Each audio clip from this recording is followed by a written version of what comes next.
¿Quiénes son ellos? ¿Las mafias? Mire, todos los que representan algún poder que tiene un interés que va más allá de lo legítimo.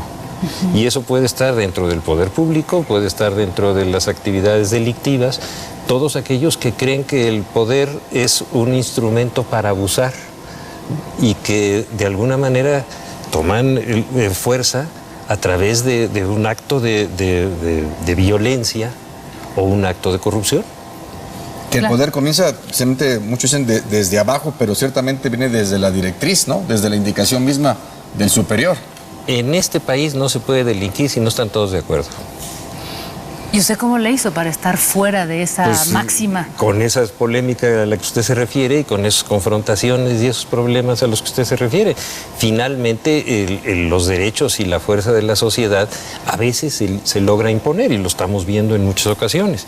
Y cuando uno está del lado de la comunidad, del lado de la sociedad, pues uno tiene que tener un criterio y establecer su lugar con mucha claridad y defenderlo. Hay una cifra que llama mucho la atención sobre la economía del delito, ¿no? Que catalogan 22 delitos, más o menos, y que México está de entre los primeros 21, que tiene la trata de personas, el robo, el tráfico de armas, la corrupción que ya hablamos. Pero la cara que hoy tiene el Distrito Federal en comparación de hace 20 años y de la que usted también le tocó manejar dentro del gabinete local y a nivel federal, ¿tiene otro rostro? ¿Está teniendo otra visión México? O con los últimos hechos también recientes en la zona de Tepito, en las denuncias, ¿cómo podremos ir desmenuzando esta figura que quieren crear del México de hoy? Mire, yo creo que lo que está ocurriendo es algo de lo que finalmente no se podía escapar el Distrito Federal. La Ciudad de México ha sido una ciudad que sus niveles y sus promedios diarios delictivos no son bajos. Son altos, no son los más altos del país, ni mucho menos, pero son altos. Lo que no había habido en México era una expresión de violencia como la que ahora se está mostrando, que quiere decir que está entrando en una dinámica que se está acercando a la que en todo el país ya se ha dado y que ha rebasado inclusive esa parte para convertirse ya en un choque entre la autoridad y los grupos organizados que afortunadamente todavía no se da en esta ciudad. La economía del delito florece en las fabulosas ganancias de los mercados informales, en los turbios negocios del narcomenudeo, la piratería, la trata de personas, el robo de autos, la extorsión, el secuestro. Los primeros beneficiarios de estos negocios son las organizaciones criminales. El delito se ha convertido en una industria.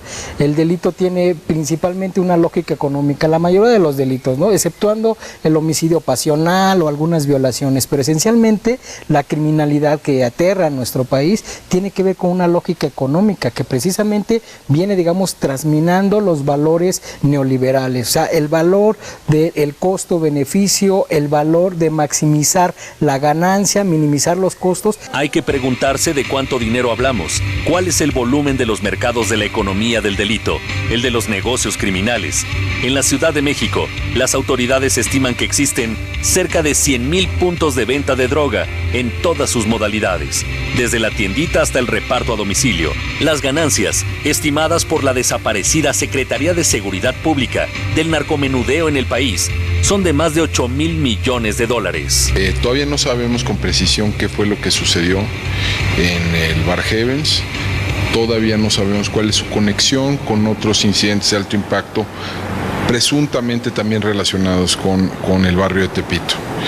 Pienso en el homicidio en la Condesa, en el Bar Black, y la masacre en un gimnasio de esa zona de la ciudad. Hay especulaciones de que esto tiene que ver con el mercado ilegal de drogas, pero de nuevo hay muy pocas precisiones sobre el particular. No es novedad que haya en la Ciudad de México mercados ilegales, eso han existido siempre. No es novedad tampoco que en el barrio de Tepito y en otras colonias céntricas de la Ciudad de México se den este tipo de expresiones. Lo que resultaría novedoso si es que en efecto esa es la causa de estos incidentes, es el comportamiento de los actores de ese mercado de esa manera. En cuanto al comercio informal, datos de la Canaco estimaban que sus ventas ascienden a 80,000 millones de pesos al año. El año pasado, el sector informal generó el 60% de los empleos en el país. Obvio, con las condiciones más precarias para los trabajadores. En el 2012, se vendieron en México 122 millones de discos piratas. Pero esta economía del delito siempre se va en contra de los más frágiles, de los jóvenes, de los niños, de las mujeres, de los presos que tienen ahí encerrados y que son permanentemente sujetos de extorsión, ahí sí por autoridades en ese caso, ¿verdad? Pero en otros casos por criminales que obtienen ganancias enormes. La corrupción abriga la prosperidad de la economía del delito. El control político basado en el clientelismo resulta una ganancia inestimable. Solo en el Tianguis de Tepito trabajan 12,000 comerciantes agrupados en 64 organizaciones. Las ganancias que semanalmente genera el Tianguis del Salado, uno de los más grandes de la Ciudad de México, estimadas por el Instituto Ciudadano de Estudios sobre la Inseguridad, son estratosféricas, de 21 millones de dólares semanales. El poderío de las organizaciones que agrupan a los vendedores ambulantes en la Ciudad de México tiene también un claro perfil político. En general, los mercados ilegales en la Ciudad de México operan con niveles de violencia relativamente limitados. Por diversas razones. Uno, por la densidad institucional que existe en la Ciudad de México. La policía del Distrito Federal tiene más de 80,000 elementos. Hay una alta presencia en la Ciudad de México del Ejército, de la Marina, de la Policía Federal, de la PGR, del CISEN, etc. Entonces, las posibilidades de operar de manera muy visible y muy violenta son menores. También el tamaño mismo de la ciudad y el tamaño del mercado para bienes y servicios ilegales previsiblemente uno puede hacerlo atractivo para muchos jugadores, pero a su vez es tan grande que es muy difícil que cualquiera lo monopolice o que siquiera lo intente monopolizar. Un negocio de tal magnitud económica con innegables beneficios políticos para quien lo controle genera conflictos. En su declaración ministerial, el dueño del bar After, Heavens, en la zona rosa de la Ciudad de México, el lugar donde por última vez se vio a 12 jóvenes avecindados en Tepito, señaló la participación de integrantes de la Unión, grupo delincuencial dedicado al narcomenudeo, confrontado con la banda de los Tepis.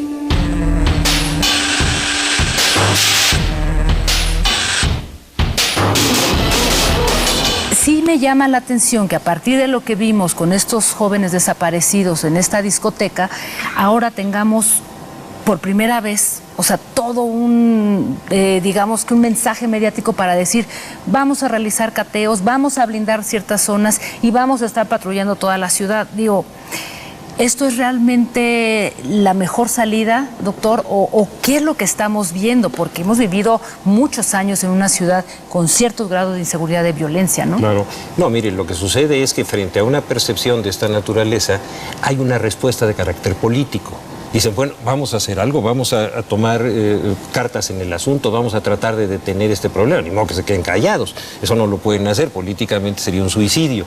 Entonces salen a dar una respuesta de alguna naturaleza para poder evitar el deterioro de la gobernabilidad y de la imagen del gobierno.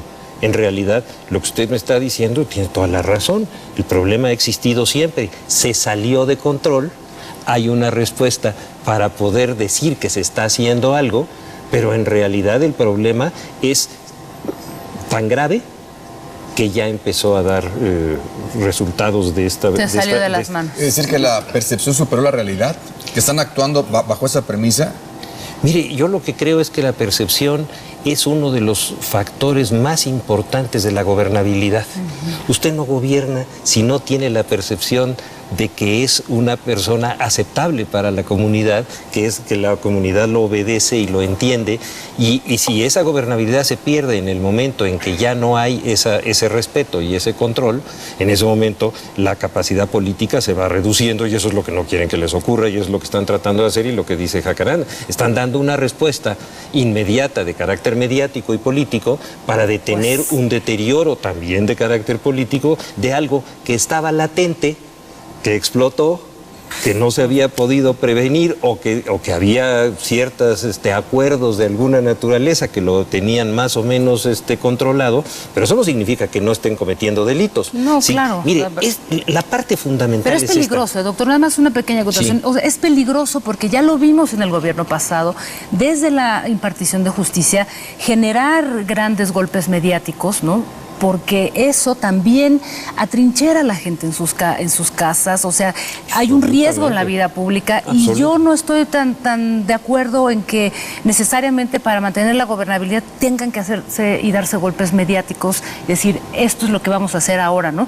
Que digo, ese es un tema, pero si me permite, porque tenemos aquí justamente a Mario Patrón, quien es el primer visitador de la Comisión de Derechos Humanos del Distrito Federal, lo tenemos en un enlace vía Skype y tomando un poco su comentario, yo quisiera preguntarle a Mario Patrón, a partir de toda esta... Mario, buenas noches.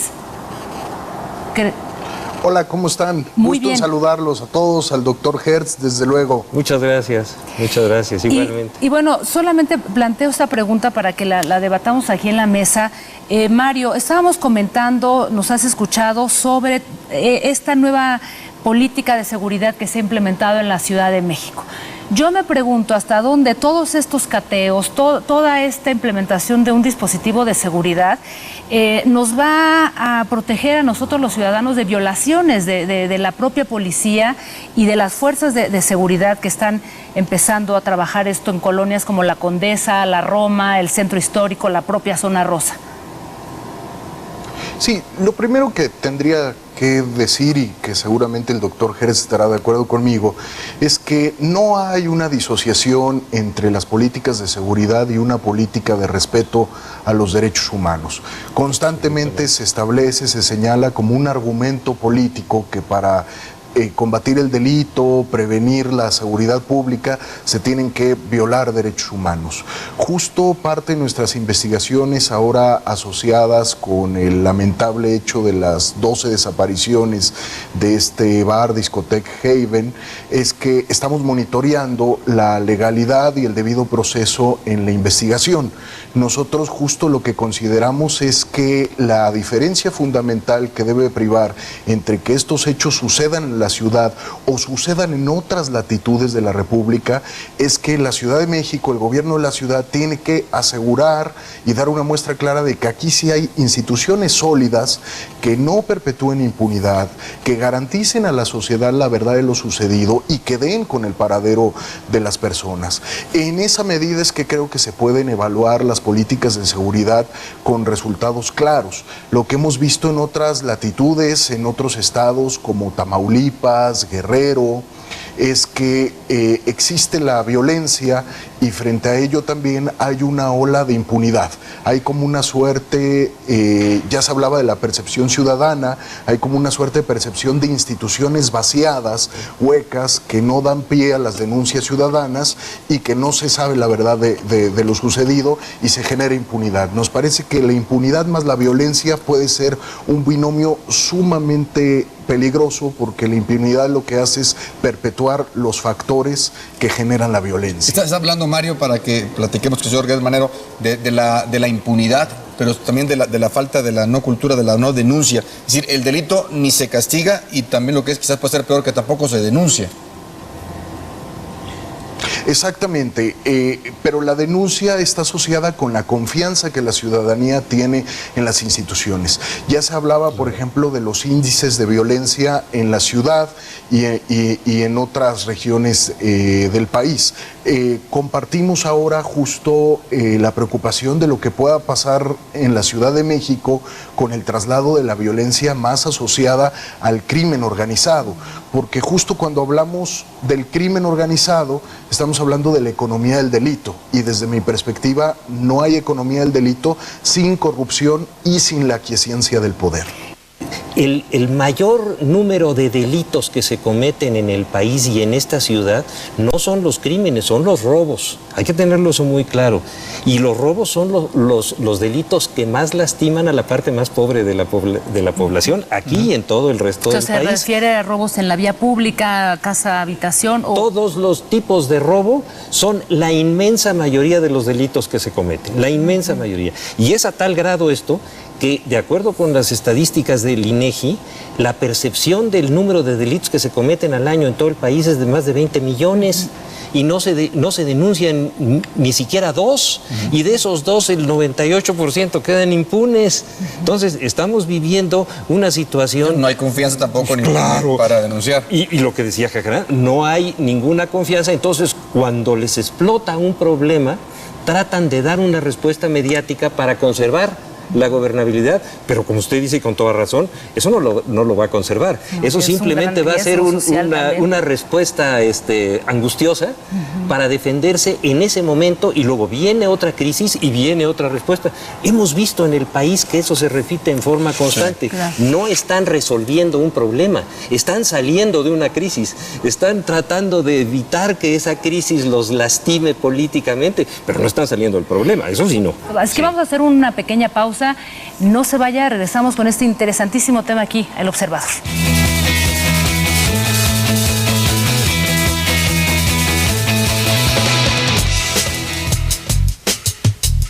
La corrupción es raíz de la economía del delito. Un ejemplo documentado es la evasión de impuestos de los indígenas hacia la corona española, en un intento de supervivencia porque eran impagables. La Santa Inquisición, por ejemplo, que se dio aquí y que juzgaba a la gente a menos que estuviera dispuesta a entregar sus bienes. Sin corrupción no habría crimen organizado o desorganizado. Del mero instinto de supervivencia, los mexicanos avanzamos hacia el soborno como sistema, un autoimpuesto no oficial que se traduce en mordida o regalo innecesario, extendido en instituciones y en todos los canales delincuenciales, señala un ensayo de la UNAM y agrega entre los motivos una impartición de justicia viciada y una legalidad absurda. Alguien decía, ¿por qué los regímenes priistas se repletan en lo bajo de reglamentos, mecanismos burocráticos, ventanas, controles? Pues porque la corrupción la sube en un piso. Cuando no puede resolver las cosas de manera simple y fácil, el ciudadano está invitado a subir al piso siguiente y soltar el dinero de la corrupción. O sea, están articulados. La dificultad de todos los días, los altísimos costos de hacer las cosas bien, está articulado con el costo de la corrupción. Otra de las razones, dice el ensayo, es la asimetría social injuriosa. Han seguido un modelo económico que ya a nivel mundial no funciona, excepto para la economía del delito, que es el neoliberalismo. Ese modelo, ¿qué es lo que te da? Desigualdad social. Estamos en este momento, y dicho por las cifras oficiales, con más población pobre. Cuando digo pobre, es esa población que no le alcanza para poder sobrevivir. Y dentro de esa población, 21 millones de gentes que no les alcanza ni siquiera para comprar la canasta básica. Y el desastre empieza con la guerra contra el narco de Calderón, que es lo más delirante que imaginarte puedas. Si la analizas hoy dirás, bueno, ¿cómo era una guerra gringa? ¿Por qué nos la echamos nosotros? Control de armas no hubo, control económico, investigación de los mecanismos económicos del delito, nunca se hicieron. ¿Cuántos banqueros detenidos? Y ya no me refiero a gerentes de sucursales, me refiero al cuate de una sucursal en La Laguna. Ni uno. ¿Cómo se movían todas estas cantidades inmensas de dinero? A saber, nadie lo estudiaba. Investigación cero, inteligencia cero, tus departamentos de inteligencia estaban dominados por el narco. Bueno, si tomas todo eso, encontrarás que Calderón hizo una guerra para quitarse encima la presión de haber llegado a la presidencia de una manera ilegal. Y bien, ¿algo que agregar? Hoy, como contrapesos en la sociedad, tenemos la denuncia pública, el debate y la presión social. Básicamente. Sí, que como en México no hay dos, porque si hubiera dos estaríamos en el otro.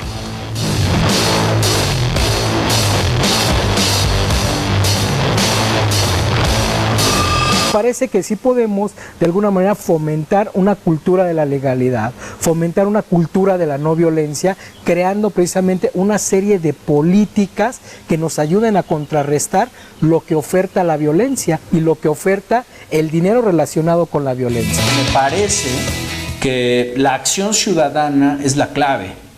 Es decir, una ciudadanía que no supervisa, fiscaliza al ejercicio del poder público, una ciudadanía que no genera contrapesos al sistema monopólico de medios, al sistema industrial de medios monopólico, una ciudadanía atrapada en las lógicas del consumo, que se ha alejado del espacio público, que acude al espacio público a subvertir la convivencia, ¿no?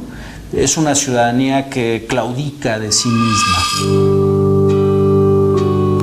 El dinero y el poder parecen ser las motivaciones, lo mismo del más poderoso de los varones de la droga que el más humilde narco de la calle. Y ese problema te lleva entonces a la negación de los valores, no solamente morales, sino los valores de la vida. La economía del delito se expresa en verdaderos imperios de poder económico y político. Y uno pensaría, bueno, ¿por qué todo este esfuerzo lamentablemente no ha sido canalizado a una economía, digamos, donde verdaderamente se den empleos, no empleos de halcones, de sicarios, de soplones, de etcétera, etcétera, sino empleos verdaderos, ¿no? O sea, como es como que es algo que está atravesando toda esta economía por un país que no ha sabido someterse a reglas, a leyes, y que le es más fácil inventar y construir todo un edificio, esta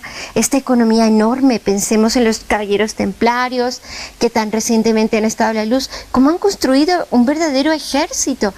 Los impactos de la proliferación del delito, de la impunidad, afectan a la sociedad en su conjunto, sobre todo a las víctimas del cada vez más recurrente delito de la extorsión telefónica. De todas clases sociales, de todas. Nos hablan jóvenes, grandes, chicos, pobres, ricos, empresarios, de todo. A todo mundo los combate la extorsión. Lo que piden es dinero fácil. Lo que piden es dinero desde 500 pesos hasta 25,000 pesos. Son los montos que se pagan actualmente. Estos se pagan en ciertos bancos que dan facilidades, como por ejemplo Electra, Coppel, Banco Azteca. Esos son los bancos que utilizan los extorsionadores. Las personas que tienen alguna empresa local, tienda, restaurante, les hablan por teléfono y les dicen que para su seguridad hablan de algún grupo delictivo y que si no cooperan se los van a quemar, van a dañar a su familia o van a dañar a ellos. El tramado de la corrupción, determinante para soportar la economía del delito, se extiende hasta el campo de lo político y sus protagonistas. Hay vínculos entre las autoridades capitalinas a diversos niveles y algunas de estas expresiones de ilegalidad. Los taxis piratas está muy bien documentado, por ejemplo, los vendedores ambulantes, algunas formas de piratería, etc. Y desde hace muchísimos años la policía ha jugado un rol de regulador de estos mercados ilegales, ¿no? Y parte de esta función de regulador pues estaba determinada por relaciones corruptas, ¿no? entre ciertos elementos de la policía y algunos actores de los mercados ilegales. ¿Esto llega hasta la autoridad política o se queda en la policía? Lo ignoro. Un par de ejemplos de los sectores industriales dañados por la piratería. Se estima que 50% de las prendas de vestir vendidas en el país son piratas o de contrabando. La pérdida de empleos en la industria discográfica es de más del 70%. Habría que preguntarse cuál es el monto de la ausencia de recaudación fiscal en los tianguis que se extienden por las calles y plazas del Distrito Federal y del país. Por ahí decían, nadie puede contra los cañonazos de dólares. O sea, es decir, la idea de que se pelee, que se haga una lucha por cuestión de dinero, hace precisamente que todas las instituciones estén en riesgo. Más allá de los daños ocasionados a las víctimas del delito, está la afectación a las instituciones. El crimen organizado ha puesto contra la pared a nuestra incipiente democracia al establecer la ley de la violencia y la corrupción en muchos de los municipios de nuestro país.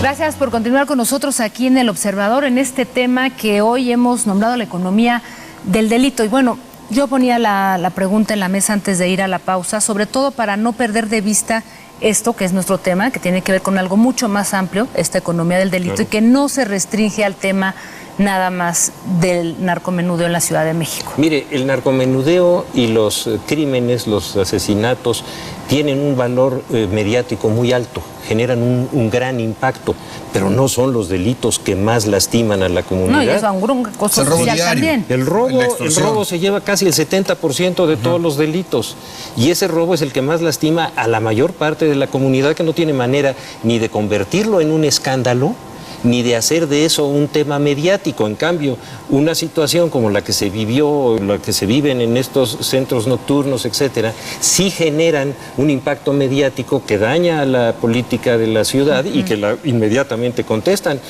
Pero los asaltos que hay en los microbuses, bueno, nomás hay que oír los noticieros del radio en la mañana. Sí, es un rosario de denuncias. Tenemos más sobre ese tema porque también quienes han pasado o vivido muy de cerca este tipo de hechos es en las discotecas y en los bares. Está Ismael Rivera Cruz, director de la Asociación Nacional de la Industria de Discotecas, Bares y Centros de Espectáculos, AC. ¿Cómo estás, Ismael? Buenas noches. Hola, César, buenas noches. Un saludo también a Jacaranda y al doctor Cris Manero. Gracias. Buenas noches. Ustedes lo vivieron y tengo el reporte que hace 3 años más o menos ustedes denunciaron ante el gobierno federal sobre lo que estaba ocurriendo en las discotecas, esta presencia de los grupos de delincuencia organizada con los famosos derechos de piso, las extorsiones. ¿Esto es cierto, Ismael, que ustedes lo denunciaron y que no le hicieron caso, o ya tiene tiempo que estaba pasando esto y no lo habían dado a conocer? Bueno, primero yo quisiera aclarar 2 puntos. Uno, el lugar en donde se desaparecieron estas 11 personas es un lugar que no es un bar, no es una discoteca en sí, es un centro clandestino que operaba como after hour con todas las clandestinidad de vida y por haber, porque el restaurante inclusive el lugar se anuncia como restaurante.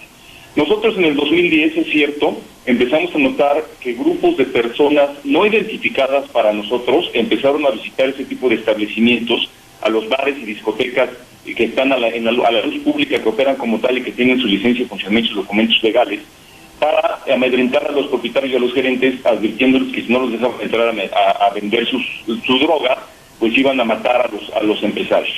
Esto se fue haciendo de forma muy paulatina. En el 2011 volvimos a denunciarlo. Yo en lo particular lo platiqué con la gente del equipo de Marcelo Ebrard, en donde le hicimos lo pusimos al tanto de lo que estaba sucediendo. Un mes antes de que cambiara el gobierno de la Ciudad de México en el 2012, en noviembre, estos grupos empezaron a presentar con mayor frecuencia y de una manera ya amedrentando y amenazando ya con armas a los establecimientos, en donde inclusive les mandaron algunas cabezas de perros degolladas, advirtiéndoles que su cabeza iba a ser la próxima si no les permitirían la entrada. Esto nos llevó a tener una reunión con la Secretaría de Gobierno y en ese momento era el gobierno de transición. Así lo hablamos también en su momento con la Secretaría de Seguridad Pública, inclusive les dimos algunos mapas en donde sugeríamos nosotros que se hiciera presencia de la autoridad para disuadir este tipo de eventos. No nos interesaba, yo creo que no es el tema agarrar al narcomenudista, que es el que está llevando la droga a los lugares, porque pues, al final de cuentas al día siguiente van a mandar a otro. Lo que nosotros sugeríamos era que se hicieran unos trabajos de inteligencia en donde se llegaran con quiénes eran los grupos, porque al final de cuentas, el discurso de la Ciudad de México era que nunca iba a haber unas caravanas de camionetas con gentes armadas circulando a las 3 de la tarde por insurgentes. Eso no va a suceder y nunca lo vamos a ver, pero sí en las noches llegan en vehículos viejos que van llegando de carros en carros, y cuando uno se da cuenta ya hay 30, 40 personas afuera del establecimiento y el establecimiento está en total indefensión. La respuesta que tuvimos por parte de la autoridad fue que denunciáramos.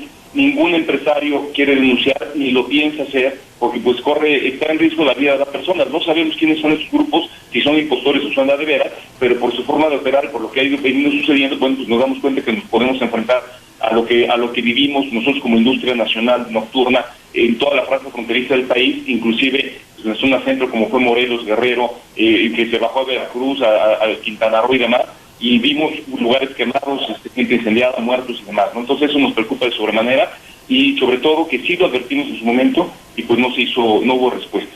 Señor, una pregunta. El doctor Gertz Manero te pregunta, Ismael. Sí, gracias. ¿Usted considera que este fenómeno de violencia comienza con el escándalo aquel del Bar? ¿O es algo distinto?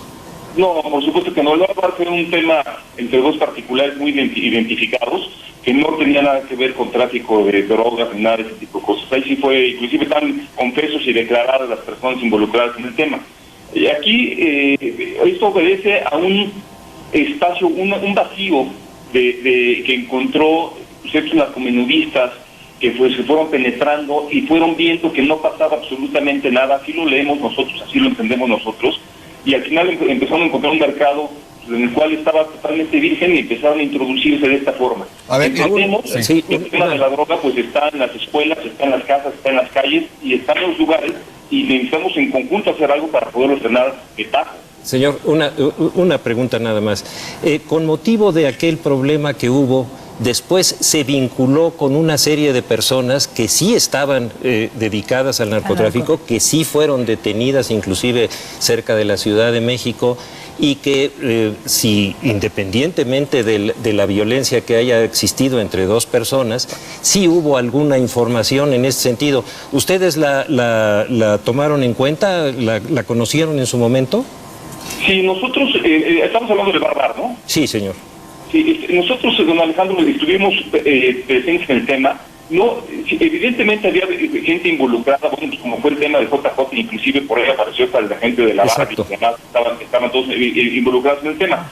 Pero no obedece, ese balazo que le dieron a Cabañas no obedeció a violencia por narcotráfico, obedeció a violencia por una incongruencia entre un partido de fútbol, y de ahí se hicieron de palabras y terminó en lo que ya conocemos.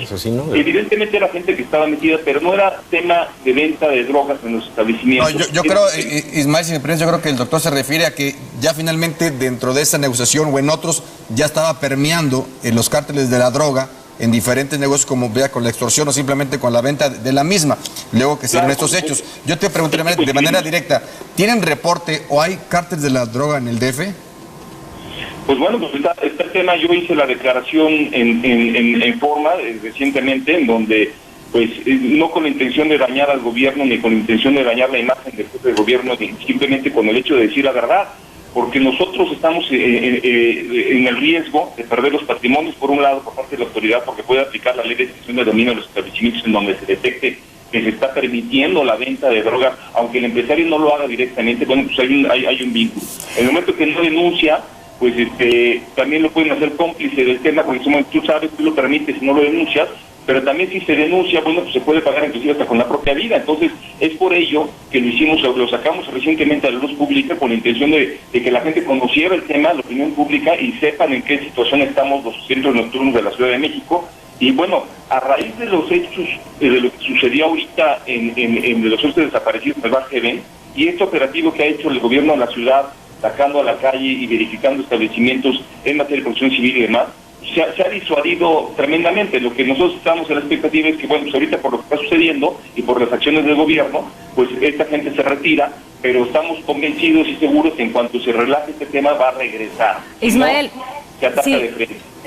Bueno, antes de ir con el visitador de la Comisión de Derechos Humanos, sí me gustaría hacer una puntualización, porque entiendo estas denuncias que ustedes hicieron hace 2-3 años y las cuales no fueron tomadas en cuenta, pero creo que también hay que poner en su justa dimensión, por algunos pagan otros, pero a partir de una serie de investigaciones, de reportajes que han hecho también colegas periodistas, o sea, se ha visto que los propios establecimientos están vinculados con algunos narcotraficantes o narcomenudistas y le entran al negocio. Es decir, o sea, no estoy generalizando, pero creo que ahí sí hay un problema, un vacío, no sé usted qué opina, doctor, porque sí es un asunto también de la autoridad, pero algo que viene ocurriendo desde hace muchos años y con mucha frecuencia en distintos bares, antros, en fin, de la Ciudad de México. Y mire, hay algo que, perdón, sí, adelante. Algo que es muy importante y que el señor señaló, es decir, el lugar a donde hubo este levantón es un lugar que estaba trabajando en absoluta ilegalidad, ¿no es así, señor? Es correcto, totalmente correcto. Es decir, ¿cómo es posible que un giro de esta naturaleza, que es un giro negro, así, ¿no? Que lleva trabajando y ¿a poco los policías no lo veían? Pues claro. ¿A poco nadie sabía que eso existía? Eso, sí, ¿quién lo puede creer? Inclusive, nosotros le llamamos a este tipo de lugares clandestinos giros negros, que son los que violan la autoridad. Ahorita la propuesta de nosotros es que se haga un censo en la ciudad, porque el gobierno no tiene un censo de los servicios mercantiles de vida nocturna. Recordemos que son establecimientos que son muy flotantes, pueden existir hoy, mañana ya no. Entonces hay que hacer un censo y por medio de los propios cuadrantes de la seguridad pública poder monitorear los establecimientos que están totalmente legalmente establecidos y los establecimientos que están operando de forma itinerante, incluyendo las propias instituciones clandestinas. No estamos exentos, Jacaranda, de que hay algunos empresarios que puedan prestarse a esta práctica, pero sí quiero aclarar que no son todos los empresarios de la vida nocturna, la gran mayoría operan con su total legalidad, pero sí han sido amedrentados por estos grupos y bueno, pues ante la amenaza y ante ver enfrente 10 o 12 personas o 15 personas armadas amenazando a uno, pues no le queda otro más que abrir las puertas y dar piso a la autoridad. Ismael, ¿te han amenazado? ¿Qué negocios tienes? No, afortunadamente todavía no. Espero que esto no nos lleve a algún tipo de amenaza, pero hay que denunciarlo. No tenemos detectado, no estoy imputando ni señalando absolutamente a nadie en especial, no los tenemos identificados ni detectados. Y al final de cuentas, pues alguien tiene que dar y la cara y decir lo que está sucediendo con la intención de proteger a los empresarios, proteger a los empleados y principalmente proteger a los 500,000 personas que salen un viernes y 600,000 un sábado a divertirse en la Ciudad de México, ¿no? Sí. ¿Y qué dirías, no? Sí, yo creo que Mario Ismael, Patrón. con Mario Patrón sobre ese tema de los derechos humanos. ¿Qué tantas denuncias han habido? ¿Qué tanto seguimiento le están dando ustedes? Y en tu opinión, ¿se rompió ya hubo acuerdos? ¿Tú crees que se hayan roto los acuerdos entre gobierno con la delincuencia organizada para que se desaten los demonios?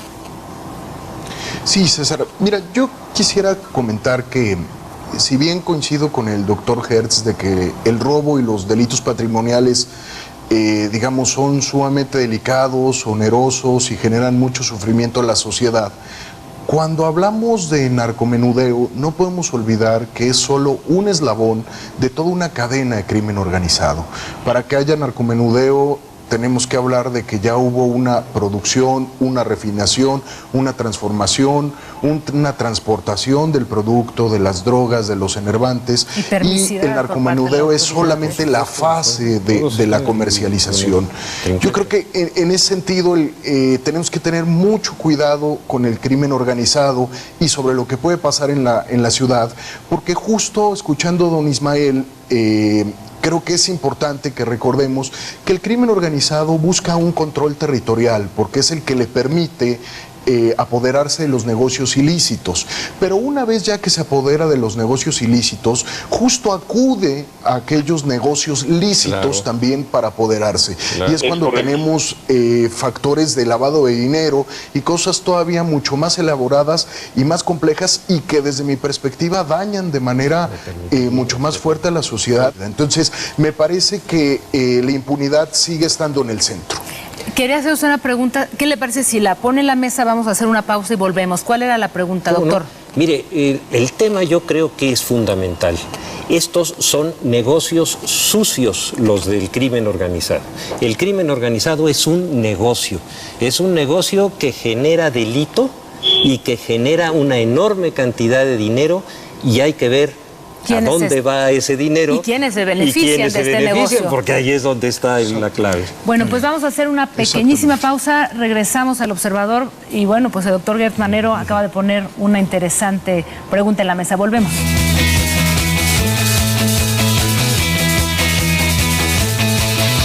Se ha creado también un beneficio político a través del delito, a través de los discursos demagógicos para hacer una lucha contra el narcotráfico o para poder prevenir la propia delincuencia y la criminalidad, viene, digamos, teniendo un beneficio secundario. En primer momento hay un beneficio económico, pero también podemos nosotros visualizar un beneficio político.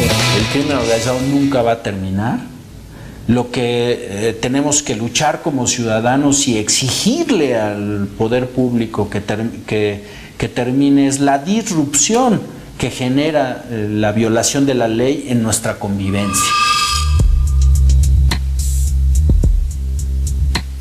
Desde el lugar donde se castiga el crimen nace el crimen. Testimonio de un preso en el reclusorio preventivo Oriente. En enero de 2010 me cambiaron al dormitorio 2 de la zona 1. Hay mucho secuestrador profesional y bastante delincuente de cuello blanco que se vuelven extorsionadores. Envían en su representación en el exterior a emisarios para hablar con la familia o al negocio de su víctima y le cuentan la historia de que su interno está en grave peligro.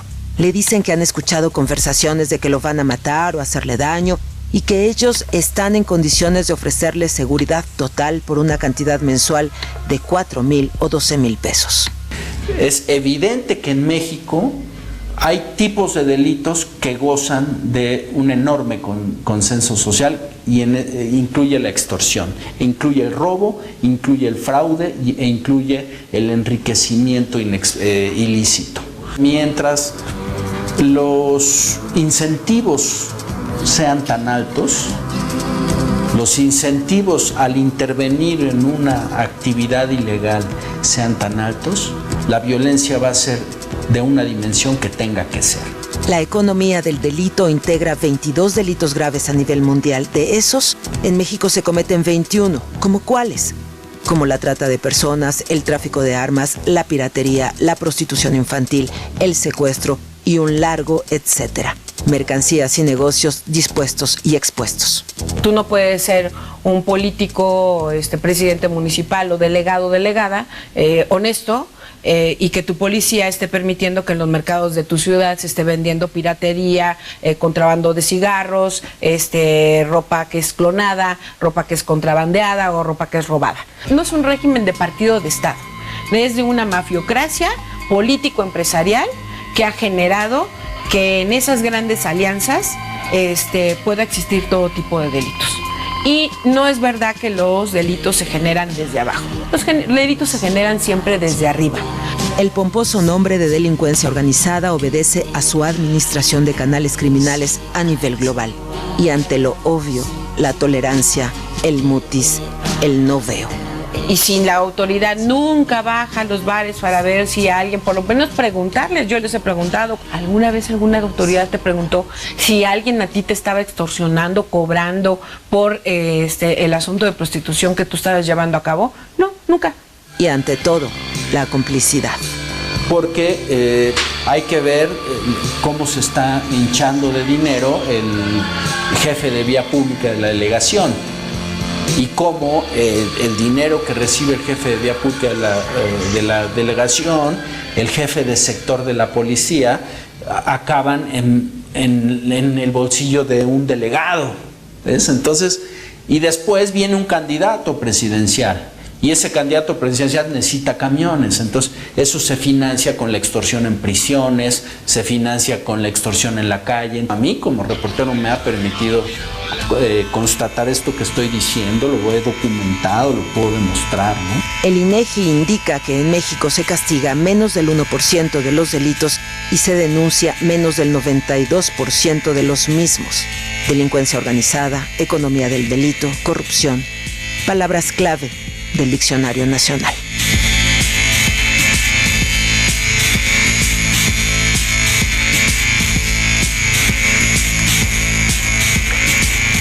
Pues regresamos al Observador con un debate realmente álgido y el doctor Gertz Manero ponía en la mesa algo que me parece muy importante y yo creo que eso atañe también a Ismael Rivera.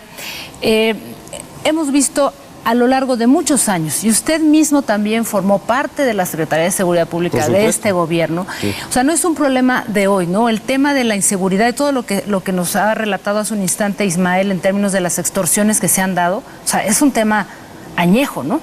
Déjeme contarle una historia que es muy interesante. Cuando yo presidía el Consejo Ciudadano de la Ciudad de México, que es un órgano que debe ser independiente y autónomo, cuando me pidieron que enfrentáramos el problema de la inseguridad. Nunca había estado peor el problema de la inseguridad en la ciudad. Había más de 750 delitos diarios. ¿Cómo comenzamos a resolverlo? Precisamente atacando en una forma preventiva las áreas donde se generan los delitos. Y entonces esas áreas donde estaban los giros negros, donde estaban todos esos giros que no los autoriza la policía, los autorizan oficinas independientes del gobierno, que son las que dan los permisos, etcétera. Las propias delegaciones, sí, las delegaciones, ¿no? o los órganos de gobierno. ¿Qué hicimos? Bueno, generar una operación ciudadana oyendo la voz de los ciudadanos y logramos bajar los delitos de 750 a 440 diarios. ¿Sabe usted en cuántos están ahorita? En más de 500. Por más que hagan publicidad en un sentido o en otro, vean ustedes las encuestas y los datos del INEGI y van a ver cómo se volvió a descomponer lo que se había compuesto.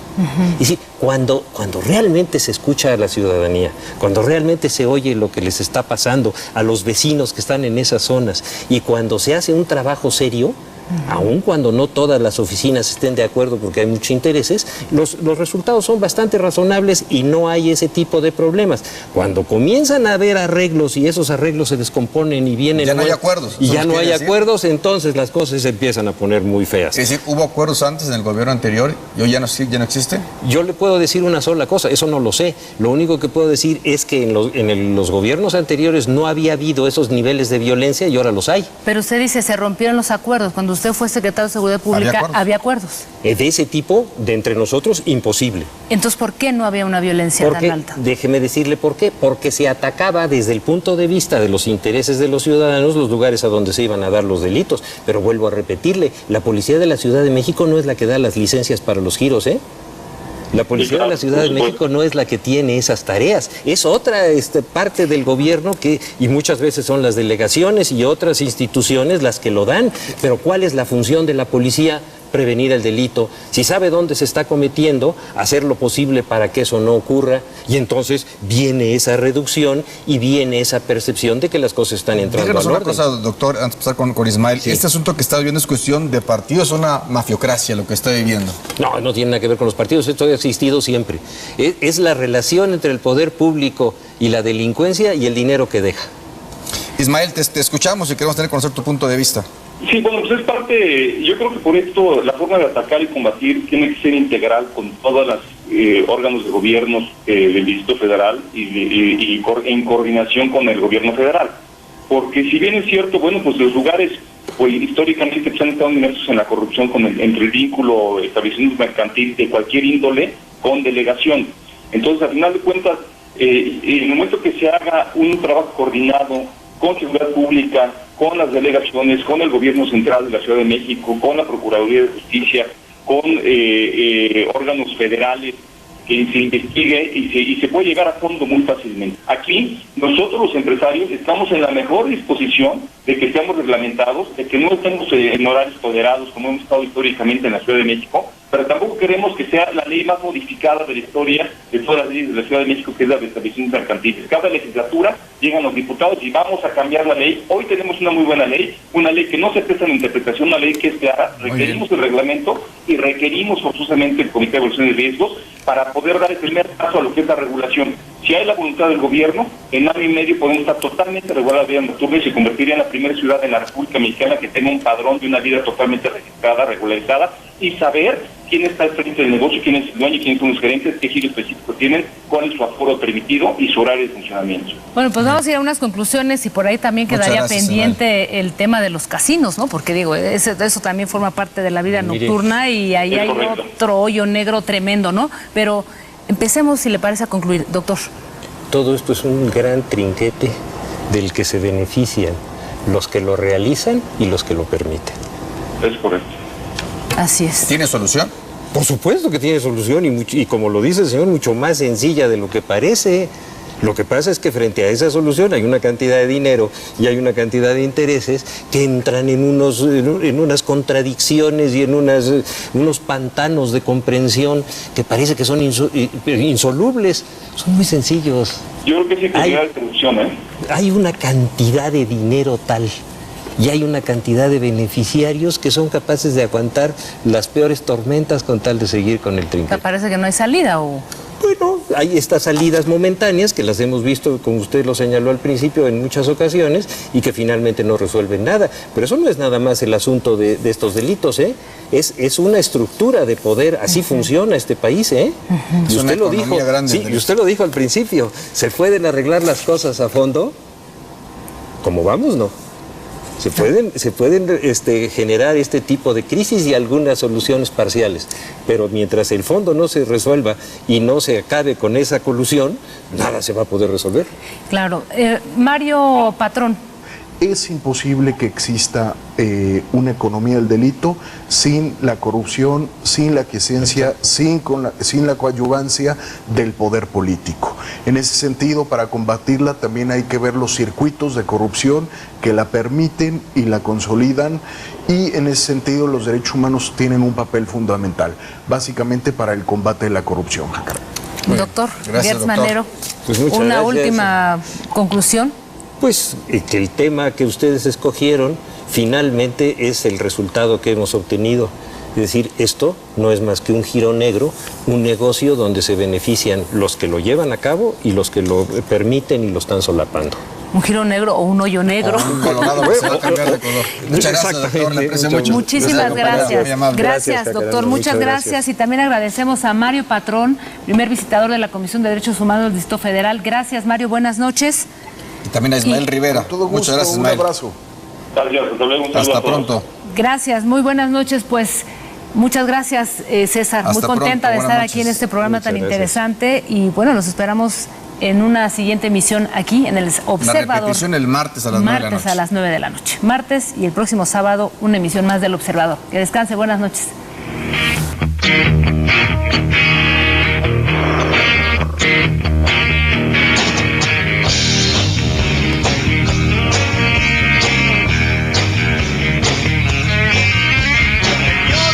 Soy nuestro carro de cada día.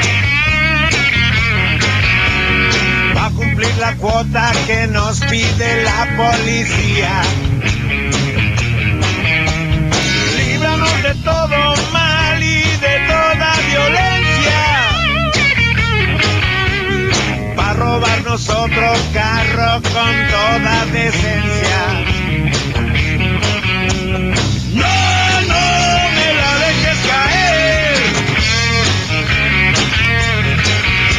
Con tantos modelos de autos que hay hoy en día,